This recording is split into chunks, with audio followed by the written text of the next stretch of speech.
The halls of the Vrexian royal palace were vast and echoing, their walls made of dark obsidian stone, gleaming under the strange violet lights that hung from the ceiling. Ethan Ward walked carefully among the towering Vrexian guards, each one at least 3 times his size. Their scales shimmered like polished metal, and their eyes glowed faintly in the dim light. He felt a weight on his chest, not from fear but from knowing how small and insignificant he seemed in this room, filled with warriors who could crush him without effort. Ethan was just a human soldier. His assignment was simple: provide security for the human diplomats who had come to negotiate a peace treaty. He had trained for war, but this palace filled with alien royalty and terrifying warriors, was far beyond anything he had imagined.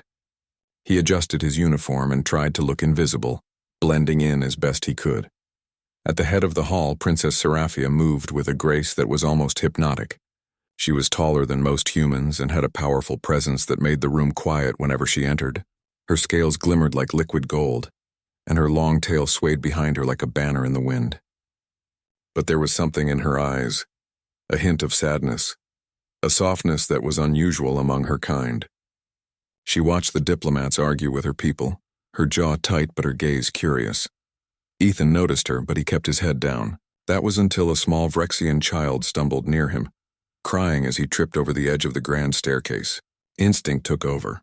Without thinking, Ethan knelt down and gently helped the child up. "Hey, it's okay.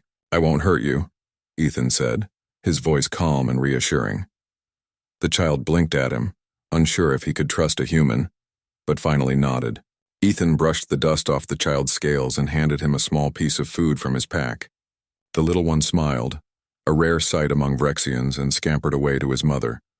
Seraphia had seen everything. She tilted her head slightly, intrigued. No human had ever shown care for one of her people, not even during a ceasefire. Most of them treated Vrexians like monsters or worse, tools to be used, and yet here was this human, simple and unassuming, acting with kindness. Later, the dining hall buzzed with tension. The humans and Vrexians sat across from each other at the massive table. The diplomats' voices rose, sharp and accusing, and the Vrexian generals responded with growls that shook the walls. It was a dangerous dance of words that could erupt into violence at any moment. Ethan sat quietly at the edge of the room, trying to stay out of sight. But when a heated argument threatened to escalate, he found himself standing before anyone could stop him. He raised his hands in a gesture of peace. "Please," he said firmly, "we don't have to do this. We can talk. We can find a solution without fighting." Silence fell over the room. The Vrexians stared at him in disbelief. The humans exchanged shocked glances, and for a moment the tension seemed to ease just a little. Princess Seraphia's eyes softened as she watched Ethan. He didn't stand there to prove strength, to show dominance, or to boast. He stood there because it was right, because he cared. The argument eventually cooled, and the diplomats reluctantly agreed to continue discussions in a calmer manner. Ethan sank back into his chair, hoping the crisis was over. He had no idea that this moment had caught the attention of the one person who could change his life forever. After the feast, the palace grounds were quiet. The sun had set, casting a violet glow over the city. Ethan was walking through a garden when a voice called out from behind him. "You handled that situation well," the voice said, soft but firm. Ethan turned to see Seraphia standing there, her golden scales catching the last rays of sunlight. He blinked, unsure what to say. "Thank you," he managed finally. I didn't want anyone to get hurt." Seraphia stepped closer, her gaze steady and unreadable. "Most humans would have ignored the child," she said. "Most Vrexians would have punished him, but you acted with heart." Ethan felt heat rise to his cheeks. Compliments from an alien princess were rare, and he wasn't sure how to respond. I didn't think anyone would notice," he said honestly. "I noticed," she replied simply. There was a pause, long enough for the sound of wind rustling through the alien trees to fill the silence. Then without warning, she pointed directly at him. "I choose this human," she declared. Ethan froze. The words hit him like a lightning bolt. "Choose him for what?" What?" he stammered, completely lost. "I choose you," Seraphia said again, her voice unwavering. "Will you be my mate, human?"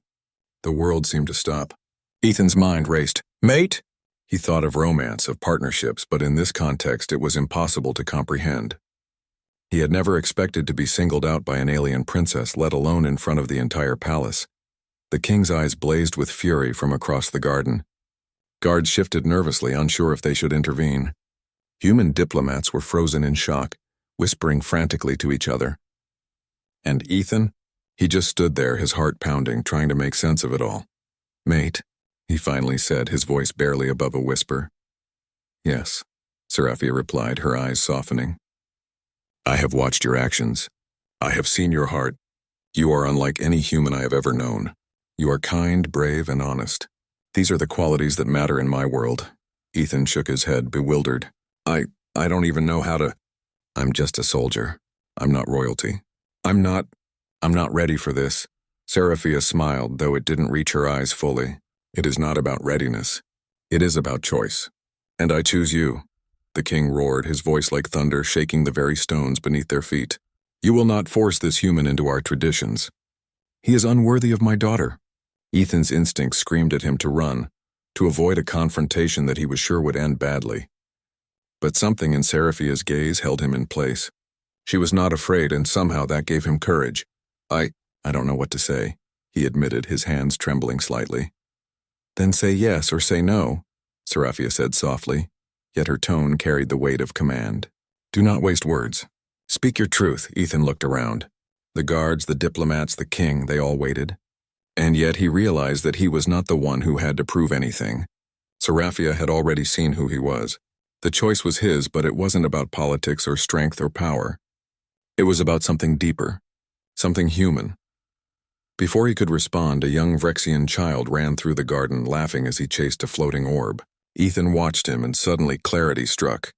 He had protected life without thought, helped without expectation, and now he was being asked to make a choice that could change not only his life, but the future of two worlds. He swallowed hard. The weight of the moment pressed down on him, but he felt something else, an unexpected warmth, a sense of connection he had never felt with anyone, human or alien. "Princess, he began, but Seraphia held up a hand. "Do not speak yet," she said. "Let the words come from your heart, not from fear." Ethan closed his eyes for a moment, letting the sounds of the palace, the wind, and the laughing child fill his mind. He thought of his home on Earth, the battles he had fought, the people he had protected, and the quiet hope that had always guided him. When he opened his eyes, he met Seraphia's gaze fully for the first time.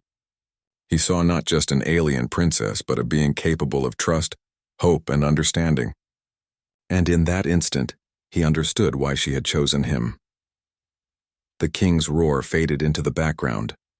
The diplomats' whispers became meaningless. Only the two of them existed in that moment, connected by a choice that defied reason, tradition, and expectation. Ethan took a deep breath, and for the first time in his life, he felt the impossible become real. He did not know what tomorrow would bring, nor the challenges that would follow. But in that instant, he knew one thing.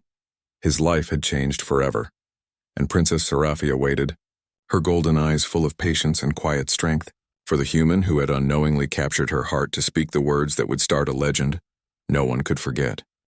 The palace was silent after Princess Seraphia's declaration. Ethan still stood frozen in the garden, unsure if he had heard her correctly. "Mate." The word repeated itself in his mind. Could it be that a being from another world, a princess of a proud and powerful race, wanted him as her companion? He had never even considered such a thing in his life.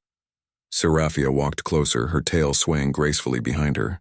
She did not seem afraid of the human, nor did she lower her guard. Her golden eyes held a quiet intensity.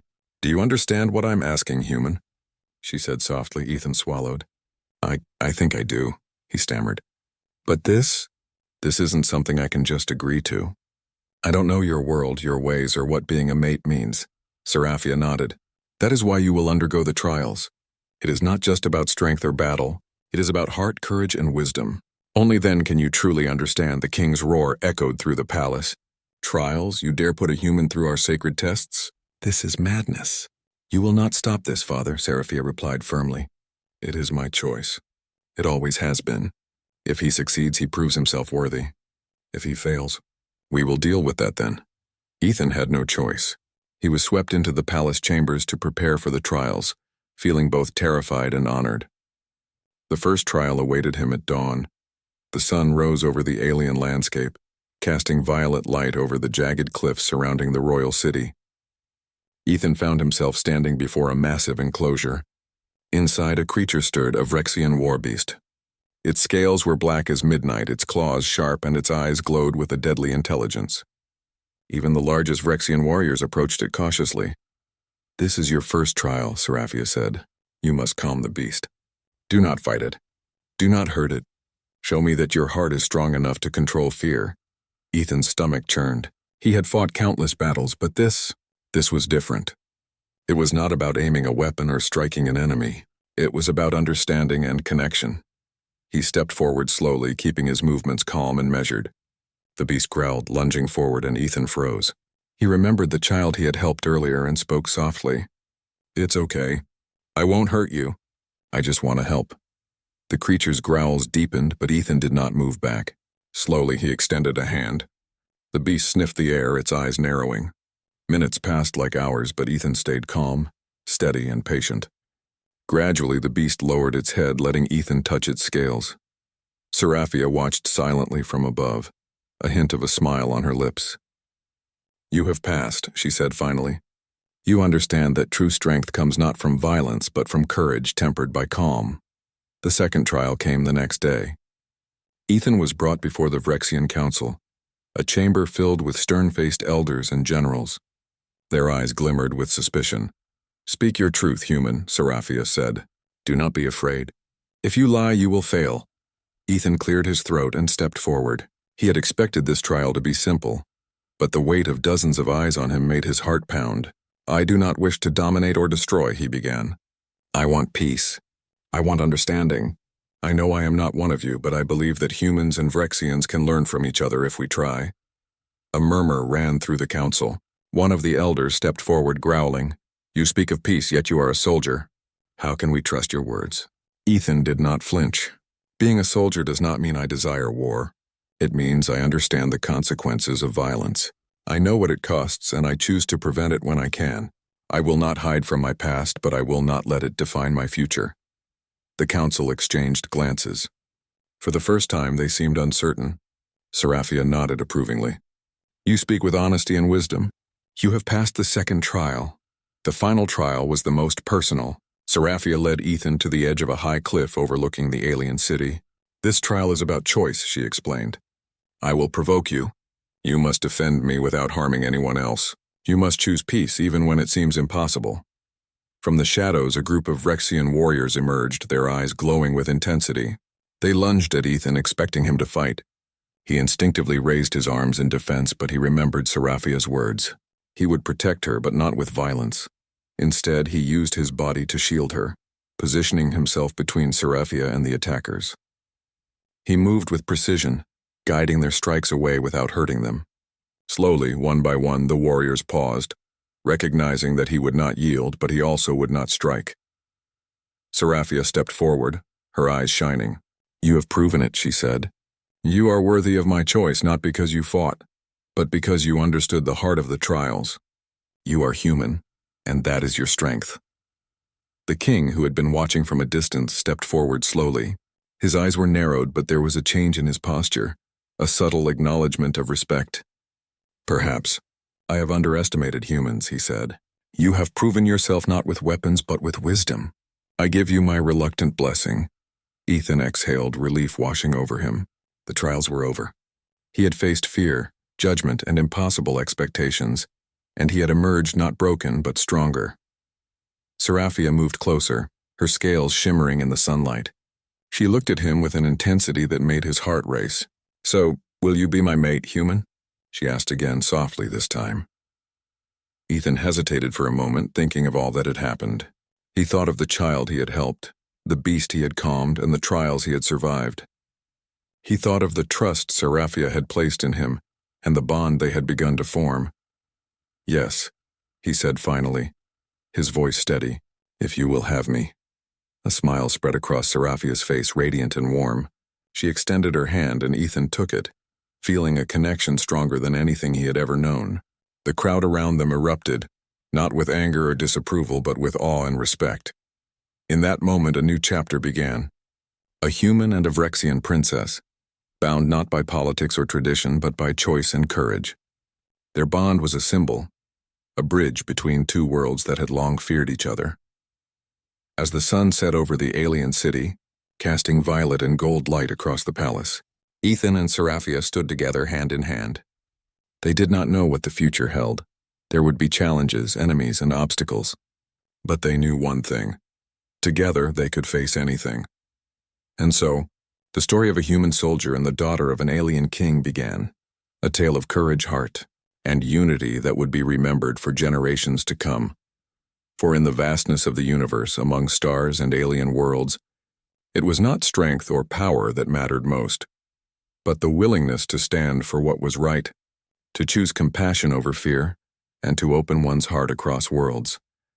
And in that choice, Ethan and Seraphia had already won.